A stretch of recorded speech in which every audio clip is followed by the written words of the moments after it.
நாம் நடிக்க உள்ள கதை சாலமோனி ஞானம் தீர்ப்பு. காட்சி 3. இடம்பெறுவோர் இருந்தாய்.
காட்சி 2.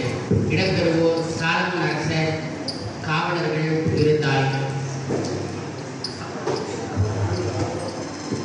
உங்களுக்கு யார் வேண்டும்? நாங்கள் மன்னரை சந்திக்க வேண்டும். சிறிது நேரம் காத்திருங்கள். சரி. அரசரே வணக்கம். காவலாளியே, என்ன செய்து கொண்டு வந்தீர்களே? உங்களை சந்திக்க 2 பெண்கள் வந்திருக்கிறார்கள். உள்ளே அழைத்து வா. வாருங்கள். இரு விடைமாதர் அரசர் முன்னிலையில் வந்திருக்கின்றனர்.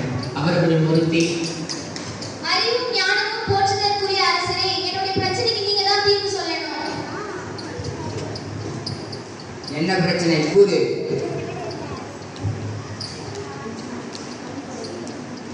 நாங்கள் இருவரும் ஒரே வீட்டில் ஒன்றாக தங்கியிருந்தோம். எனக்கு 1 வாரத்திற்கு முன்பாக ஒரு குழந்தை பிறந்தது.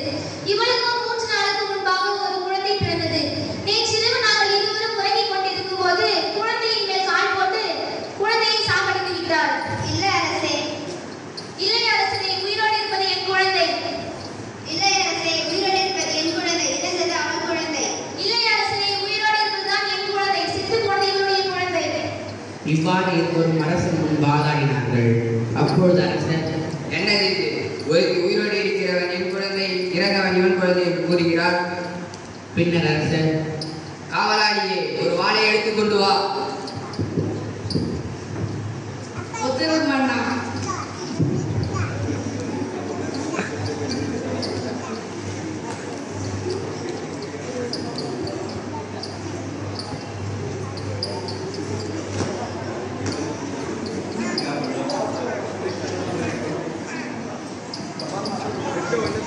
காவலாளியே, இந்த குழந்தையை 2ஆக வெட்டி ஒரு பாதியை முதல் பெண்ணிடமும் மற்றொரு பாதியை 2ஆம் பெண்ணிடமும் தான். ஐயோ மன்னரே, இந்த குழந்தையை வெட்ட வேண்டாம். உயிரோடு இருக்கிட்டே கொடுத்துடுங்க. காவலாளியே, இருக்கு. குழந்தையை வெட்ட வேண்டாம் என்று இவள் தான் உண்மையான தாய். இவளிடமே குழந்தை இல்லா.